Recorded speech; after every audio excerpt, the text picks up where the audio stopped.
Bukan sulap, bukan sihir.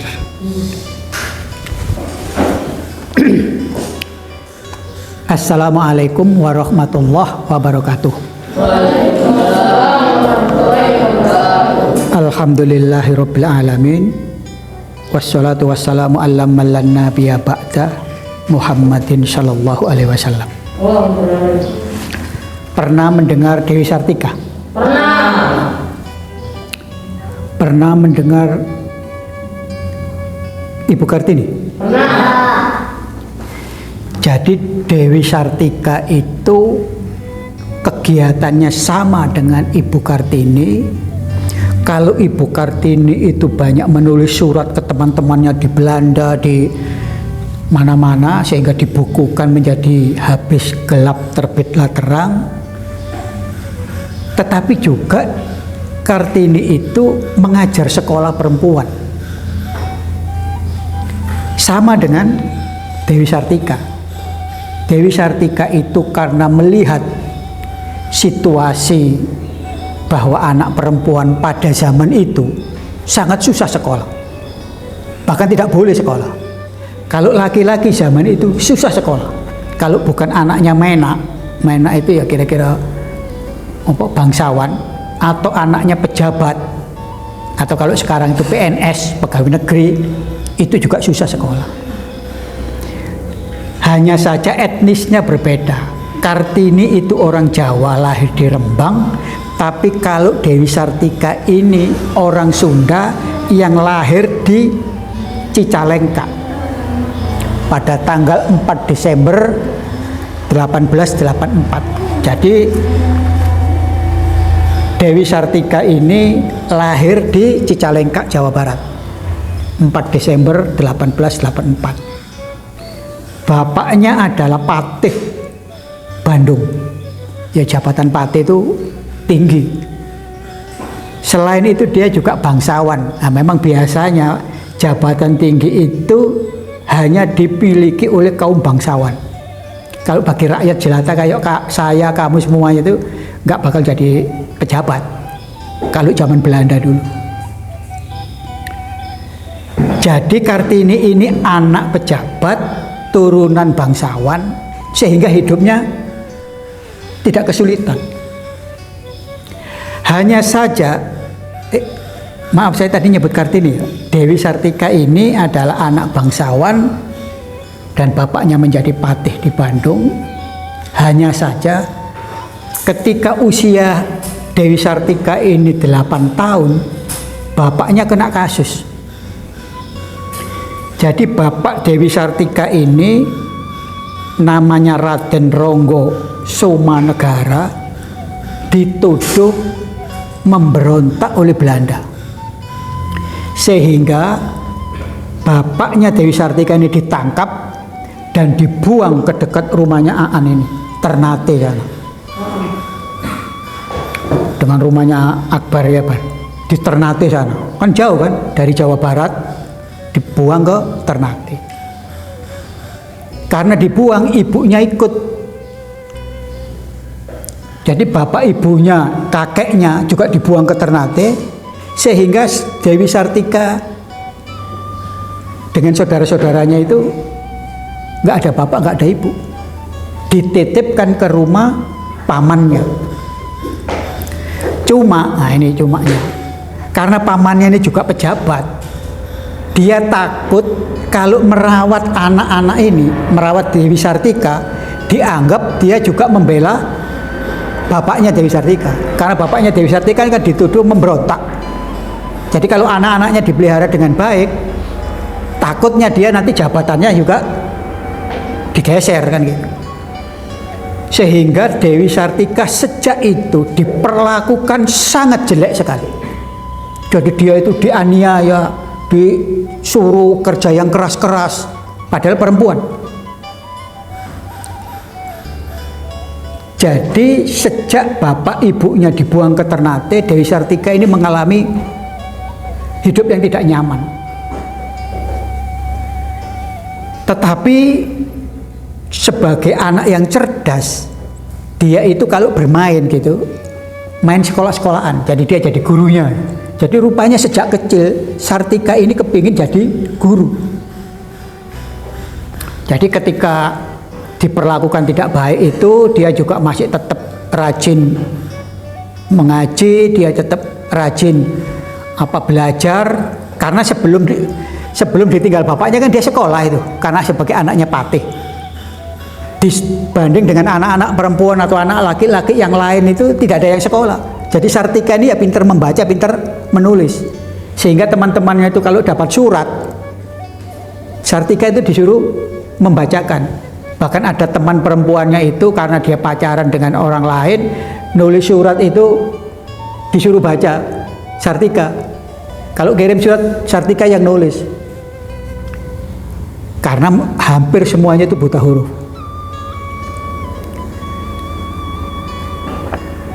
Kemudian bapaknya meninggal di Ternate. Karena bapaknya meninggal di Ternate, ibunya kembali lagi ke Bandung. Akhirnya Sartika ini keluar dari rumah pamannya, ikut ibunya. Nah, di rumah ibunya yang kecil itulah dia, keluarganya sendiri diajari menulis, membaca. Akhirnya ada orang Belanda yang tahu kegiatan itu. Mula-mula Belanda ini curiga, ini anaknya Sumanagara ini kan, bapaknya kan terkenal sebagai pemberontak yang dibuang ke Ternate dan meninggal di sana. Jangan-jangan ini anaknya juga mau kayak bapaknya, mau memberontak, kok ngumpulin anak-anak di situ. Belanda ini kemudian menengok kegiatan Sartika itu, dia tertarik. Kenapa tertarik? Oh, ternyata ini bukan kegiatan yang membahayakan Belanda, tetapi ini sangat membantu dengan Belanda. Kenapa sangat membantu dengan Belanda? Kalau orang pribumi itu bisa membaca dan menulis, maka dia dijadikan pegawai, kalau sekarang PNS gitu lah. Ya. Tetapi karena dia pribumi, gajinya lebih rendah daripada kalau yang pegawai itu orang Belanda. Itu satu kepentingan dari orang Belanda itu, kalau ada orang yang bisa membaca menulis seneng itu, karena itu dia bisa mempekerjakan orang dengan gaji yang murah. Orang itu namanya Den Helmer. Den Helmer senang dengan kegiatan itu. Ditambah lagi Belanda itu, jadi di Belanda sana itu juga terjadi perbedaan pendapat. Jadi ada orang-orang Belanda yang sadar bahwa bangsanya itu sudah menjajah Hindia Belanda ini lama, sehingga dia ada kelompok di Belanda sana itu yang, kita ini sudah makan enak, minum enak, jadi pala, cengkeh, lada yang diambil dari, terutama di daerah Indonesia Timur sana, itu kan dibawa ke negeri Belanda sehingga dia bisa kaya raya. Nah, di antara orang Belanda itu ada yang sadar, kita kan sudah menikmati kekayaan orang Hindia Belanda dengan baik, mari kita balas mereka. Caranya membalas dengan apa? Dengan diberi pendidikan. Itu yang terkenal dengan politik etik Belanda itu.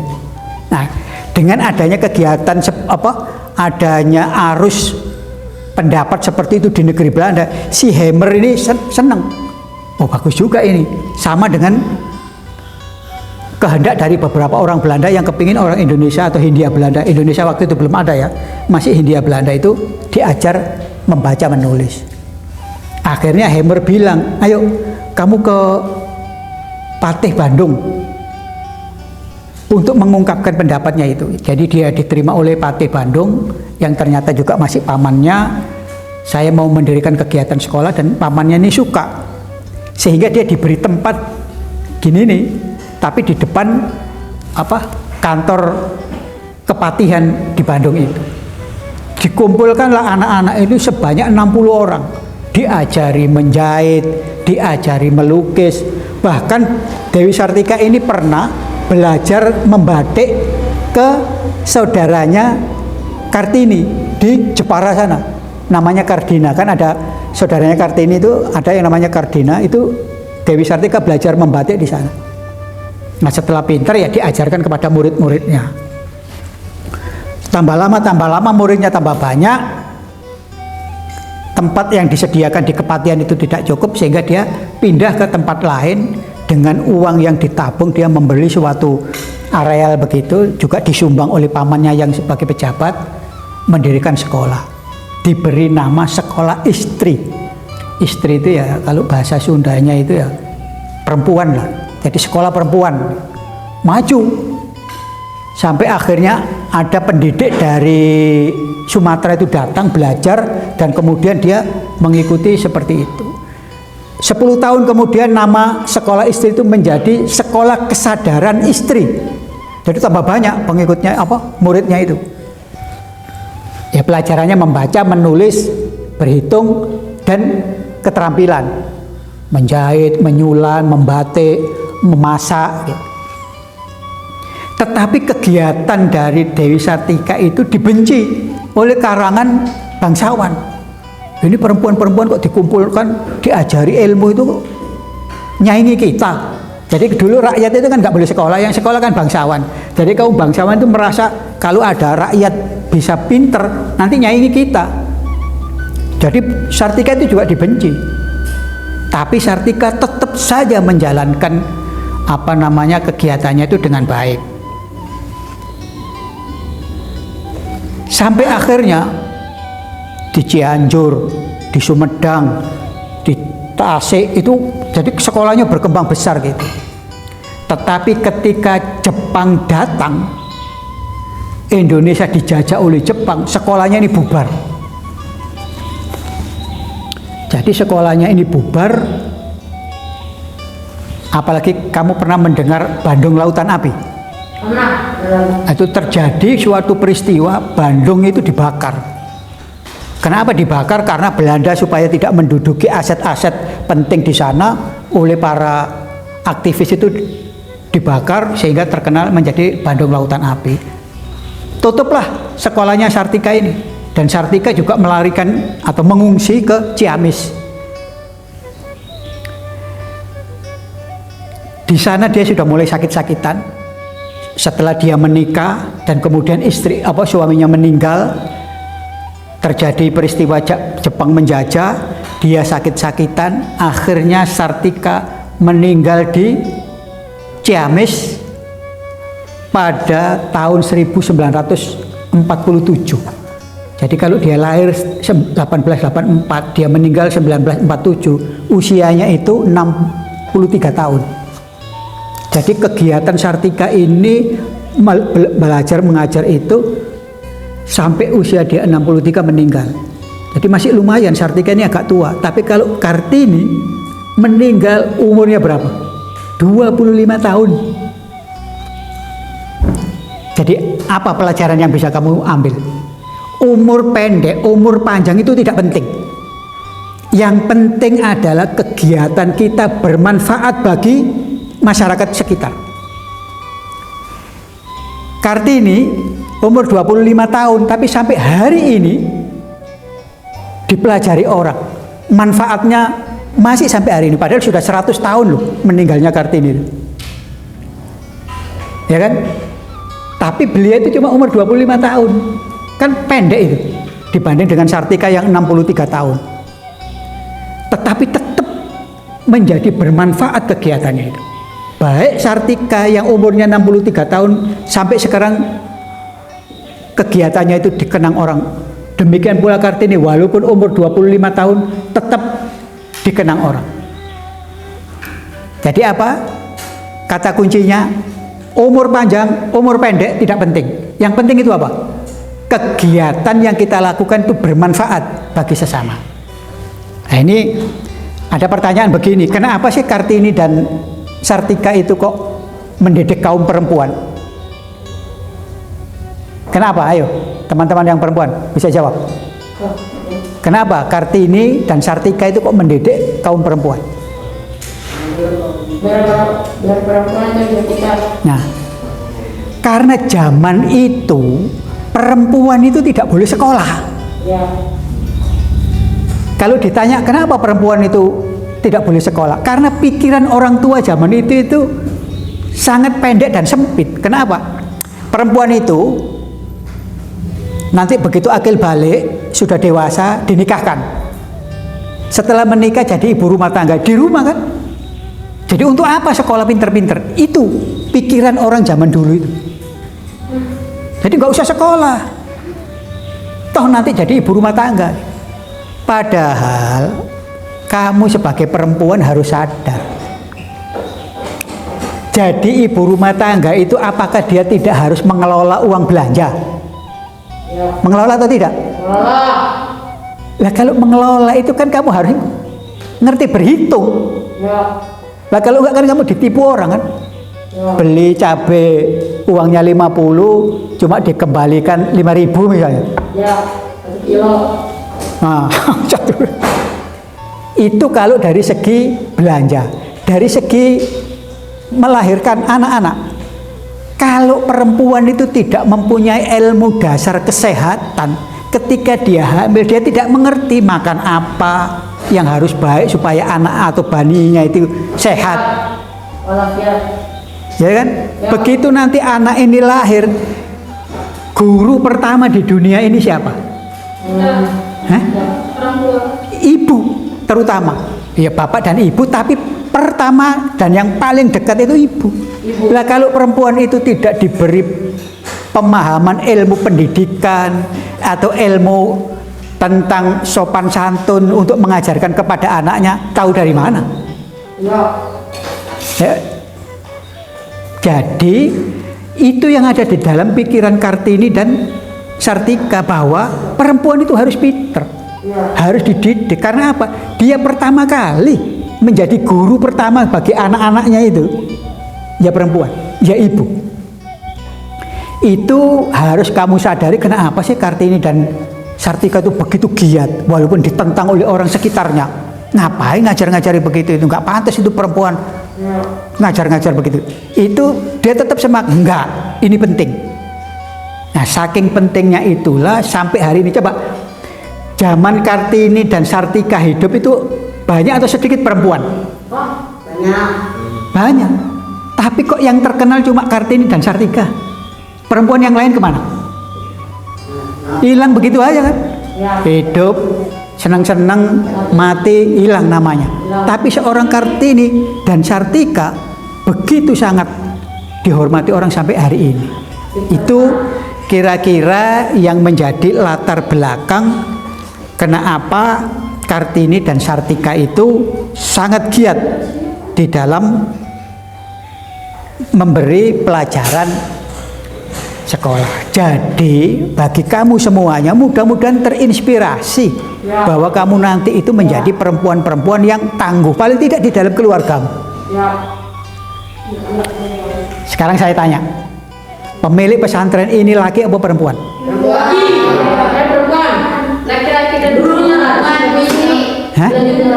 Nah, jadi ya benar juga. Iya benar kan laki-laki. Tapi sekarang yang eksis kan perempuan. Ya. Nama pesantren ini apa namanya? Itu Dumilah Islamic Boarding School. Artinya tahu bang? Tahu. Apa? Pemberian dari Allah. Itu Dumila. Siapa wanita?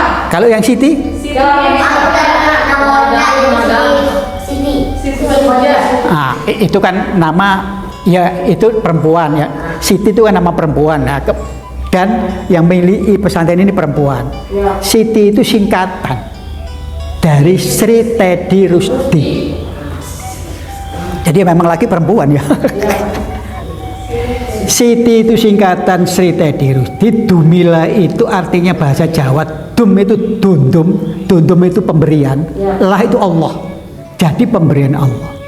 Jadi pemilik pesantren ini seorang perempuan yang sadar akan karunia Tuhan, tidak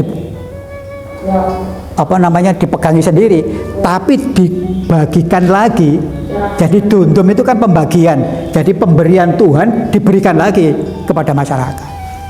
Itu kira-kira filosofinya. Jadi ya serupa tapi tak sama dengan Kartini dan Sartika. Nah, oleh karena itu kamu di sini yang menikmati kebaikan orang itu harus kamu syukuri. Nah, kemarin si siapa namanya? Aisyah. Fitri kan membaca surat Ibrahim ayat ke-7. Ya kan? Ya. Coba Fit, buka lagi Fit. Buka lagi. Tadi. Ibrahim ayat ke-7. Sama juga.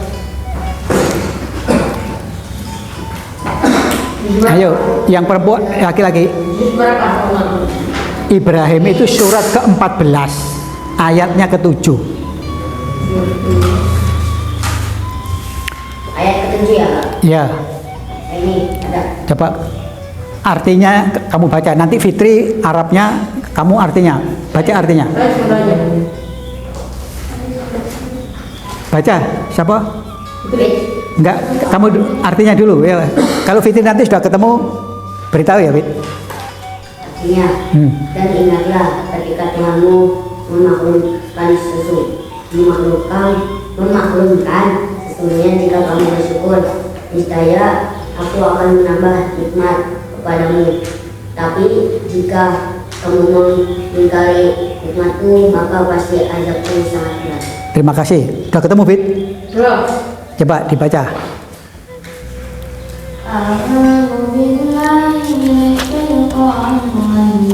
Allah. Bismillahirrahmanirrahim. Allah. Wa in ta'adna wa in syakartum la'azidannakum wa la in kafartum inna 'adzabi lasyadid. Jadi Allah menegaskan di dalam surat Ibrahim ayat yang ke-7 itu, la in syakartum wa adzidanakum wa la in kafartum inna adzabi lasyadid. Kalau kamu mensyukuri karuniaku, aku akan tambah. Jadi kalau kamu dapat rezeki apa, kamu syukuri, nanti rezeki itu akan ditambah. Tetapi kalau kamu mengingkari, kamu akan sengsara. Jadi sedikit apapun harus kita syukuri. Nah, kamu sekarang kan bisa duduk nikmat di sini kan? Ya. Syukuri dengan belajar yang sungguh-sungguh. Dengan belajar yang sungguh-sungguh itu nanti kamu dapat ilmu, dan ilmu itu kamu tularkan kepada orang, dundum lagi kamu kan? Jadi ada orang dapat pemberian dari Allah, diberikan kepada orang lain, terus orang lain itu mendapat pemberian karena dia membaca dan jadi pinter atau dapat berilmu, diberikan kepada orang lain, kan jadi meluas kan?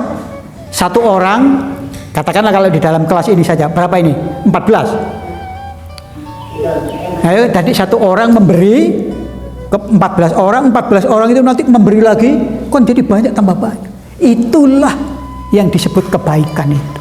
Jadi kebaikan itu harus disebarluaskan. Tetapi kalau keburukan harus dicegah.